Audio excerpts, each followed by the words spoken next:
For more than 4 decades, Tom Silva was the man America trusted inside its homes. Calm, precise, and endlessly patient, he taught millions how to fix what was broken without ever raising his voice. But behind that steady presence was a story far heavier than most viewers ever imagined. As the years passed, fans began noticing subtle changes, quieter moments, deeper pauses, and questions that never quite had answers. And now, with time finally catching up to him, the truth of what Tom Silva carried for years is impossible to ignore. The life built before the cameras. Long before Tom Silva became a familiar face on public television, his life was already shaped by labor, responsibility, and quiet discipline. He was born on January 17, 1947, in Lexington, Massachusetts, into a family where work was not optional and skill was earned by repetition. His father was a builder who believed that children learned best by doing, not watching. His mother and grandmother were seamstresses, spending long hours measuring, cutting, and stitching, work that demanded patience and precision. That environment left a permanent mark on Tom. From an early age, he understood that craftsmanship was not about speed or recognition, but about getting things right when no one was looking. By the time Tom was barely old enough to carry tools, he was already trailing behind his father on job sites, hammer in hand, trying to imitate movements he did not yet fully understand. Summers were not vacations. They were spent renovating houses, fixing what neighbors could not afford to replace, and learning why every beam mattered. Growing up as one of 5 boys meant there was always a project underway, always something half-built or half-broken in need of attention. Those years were loud with work, but quiet in instruction. Lessons passed down through action rather than explanation. One experience would stay with Tom for the rest of his life. His family lived in an old colonial house built in 1787, and during the height of Cold War anxiety, they decided to build a fallout shelter beneath it. It was not a professional project. It was a family effort driven by fear, uncertainty, and determination. Tom and his brothers dug, framed, reinforced, and sealed the underground space with little more than instinct and effort. The shelter was meant to protect them from a nuclear future that thankfully never arrived, but the real impact was personal. For Tom, it was the first time he saw how structure could create safety, how preparation could ease fear, and how building something solid could calm chaos. After finishing school, Tom did not drift or experiment with other paths. He stepped directly into construction, joining his father's work without hesitation. By then, the trade was not just familiar, it was embedded in him. He understood how materials behaved over time, how older homes carried hidden stories inside their walls, and why shortcuts always came back to haunt you later. That understanding set him apart early. When Tom and his brother Richard later founded Silva Brothers Construction, the company was not built on ambition or expansion, but on reputation. They worked quietly across Massachusetts, earning trust job by job, known for doing work the hard way and standing by it when things went wrong. When television found him before he was ready. Tom Silva never set out to become a television figure. In fact, when the opportunity first appeared, he actively resisted it. By the mid-'80s, Silva Brothers Construction was already a demanding, full-time operation. Tom spent his days managing crews, solving structural problems, and personally overseeing work that carried his name. Television to him felt like a distraction, something that belonged to other people, not someone whose reputation depended on real results rather than appearances. The turning point came not through an audition or a formal pitch, but through proximity. Tom lived next door to Russell Marash, the producer behind This Old House. Marash had already observed Tom's work up close, not in a studio, but in real environments where mistakes had consequences. Silva Brothers had built the set for the Victory Garden, and Marash noticed something rare in Tom. He explained complex work clearly, without ego, and he never rushed a solution just to look confident. Marash believed that authenticity was exactly what the show needed. When Marash first invited Tom to appear on television, the answer was a firm no.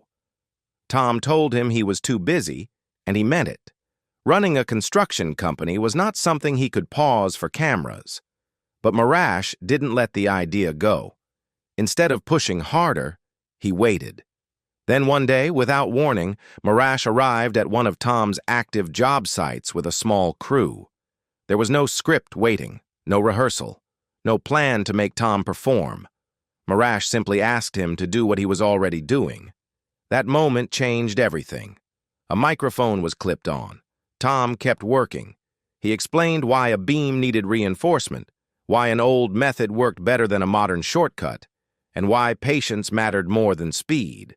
What the producers saw was not a performer learning lines, but a craftsman thinking out loud.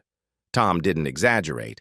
He didn't simplify to impress. He didn't pretend to know what he didn't, and that honesty translated immediately. By 1986, Tom Silva officially joined This Old House as the show's general contractor. 2 years later, Silva Brothers Construction became the program's primary contracting firm. The transition was quiet, but significant. Tom was no longer just building homes. He was now teaching millions of viewers how to understand them. His role grew naturally because viewers trusted him. He didn't chase attention. He didn't dominate conversations. He focused on explaining why things failed and how to fix them properly. The quiet battles that almost drove him away. As This Old House grew into a national institution, the pressure behind the scenes intensified in ways most viewers never saw. What began as a show rooted in patience and craftsmanship slowly had to adapt to the realities of television production. Filming schedules tightened, episode runtimes shrank, and the expectation to make progress appear faster than it truly was began creeping into the process. For Tom Silva, this was not a creative inconvenience. It was a fundamental threat to everything he believed in. By the late 80s and early 90s, Tom found himself repeatedly pushing back against production decisions that prioritized pace over precision. Producers wanted projects to move quickly on screen, even when the real work demanded more time. They wanted clean narratives, simplified steps, and moments that fit neatly into broadcast windows. Tom understood the need for clarity, but he refused to misrepresent the reality of construction. To him, showing shortcuts, even implied ones, meant teaching millions of homeowners the wrong lessons. The conflicts were not dramatic arguments or public blow-ups. They were quiet, persistent disagreements that built pressure over time. Tom challenged compressed timelines. He resisted staging work out of sequence for the sake of filming. He objected when complex structural fixes were reduced to brief explanations that skipped over risk and preparation. In his view, a house built incorrectly did not fail immediately. It failed years later, when cameras were gone and homeowners paid the price. At one point, the tension reached a breaking point. Tom made it clear to the producers that he would not continue if he was expected to compromise the truth of the work. It was not a threat made in anger. It was a boundary. Either he retained control over how construction was performed and portrayed, or he would step away entirely. For a show that relied heavily on trust, losing Tom would have meant losing credibility. The producers eventually backed down. They granted him greater autonomy on job sites and more authority over technical decisions. On the surface, nothing changed. Tom returned to the screen as calm and methodical as ever. But the experience left a mark. It taught him how fragile integrity could be once entertainment entered the equation. From that moment on, Tom became more guarded. He spoke carefully. He chose his battles. And when viewers later noticed that he seemed quieter or more reserved, they were sensing the weight of those unseen negotiations. The pressure resurfaced again years later. By 2004, the accumulation of stress had taken a toll. Tom quietly drafted a resignation letter. He discussed it with his family, weighing what it would mean to walk away from a show he had helped define. The issue was no longer a single disagreement. It was exhaustion. The constant need to defend proper methods against production convenience had worn him down. Loss, fire, and the weight he couldn't fix. In 1999, tragedy entered Tom Silva's life in a way that no amount of skill or experience could prevent. That spring, a fire tore through the home of his brother Dick Silva in Massachusetts. It wasn't a small accident or a contained incident. The house, where Dick and his wife had raised their family for decades, was devastated. Multiple fire departments responded. Flames burned for hours. By the time the last embers were extinguished, the structure was beyond saving. For Tom, the damage wasn't just structural. He had worked on that house many times over the years. He knew its framing, its weak points, its history. Standing in the ruins, surrounded by warped beams, collapsed floors, and melted remnants of a family's life, he was forced to confront a reality he rarely faced in his profession. Sometimes, even when everything is done right, loss still wins. The home had to be torn down completely and rebuilt from the ground up. This old house took on the reconstruction, but the emotional toll lingered long after the cameras moved on. That fire changed how Tom approached risk. He became more cautious, more deliberate, especially when dealing with systems that could fail quietly: heating, wiring, structural load paths. Viewers may not have noticed the shift, but those close to him did. The experience reinforced something he had always believed. Homes are not just projects. They are lives compressed into walls, and when they fail, the damage goes far beyond wood and nails. Nearly 2 decades later, another loss struck even deeper. In 2018, Austin Wilson, a young member of the This Old House production crew and someone Tom had personally mentored, died unexpectedly during a filming season. Austin was not just a colleague. He was one of the people Tom had invested time in, someone he believed represented the future of the trade. The loss hit Tom with a force no professional setback ever had. Those around him noticed the change immediately. Tom grew quieter. He withdrew from casual conversations. Meetings felt heavier. For the first time in decades, he questioned whether he should continue. He had spent his life fixing things, rebuilding burned homes, correcting mistakes, restoring structures others had given up on. But this was different. There was nothing to repair, no process to follow, no solution to demonstrate. The body slowed down, but the silence grew louder. As Tom Silva moved into his 70s, the physical cost of a lifetime in construction could no longer be ignored. Decades of lifting, bending, climbing, and absorbing impact had taken their toll. In 2007, he underwent 2 major back surgeries within a short span of time. The procedures forced him off active job sites and away from filming, even as projects continued to move forward. When he returned, it was not because he felt fully healed, but because he believed that disappearing would send the wrong message, that endurance mattered less than convenience. From that point on, Tom worked differently. He relied more on planning than brute force, more on demonstration than repetition. Those closest to him noticed subtle changes. He moved more carefully. He paused longer before climbs. He delegated physical tasks he once would have done himself. On screen, nothing was explained. To viewers, he remained the same steady presence. Off camera, he was learning how to protect what his body could no longer afford to lose. The question of retirement began circulating quietly. Fans noticed he stepped back from certain segments. Industry insiders speculated that the show was preparing for a transition. In private conversations, Tom acknowledged the reality of aging, but rejected the idea of walking away completely. Construction, to him, was not a job you retired from. It was a responsibility you carried until you no longer could. In early 2025, during an internal production meeting, Tom addressed the issue directly. At 77 years old, he confirmed that he had no plans to retire. Not fully.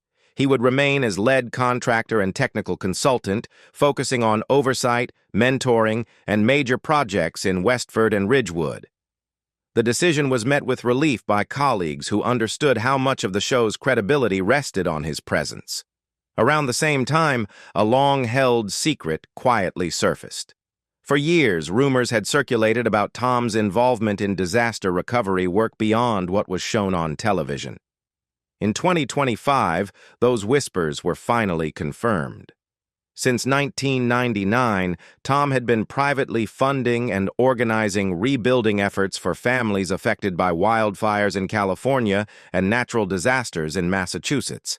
3 families, whose homes had been reduced to ash or rubble, rebuilt their lives with support that came without cameras, publicity, or acknowledgement. The work was done through the Silva Brothers Foundation, an entity few people knew existed.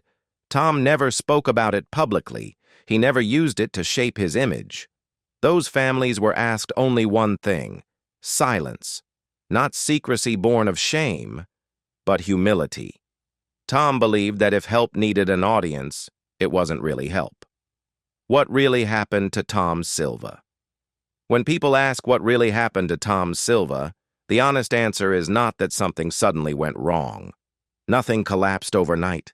There was no public scandal, no dramatic exit, no single moment where everything broke.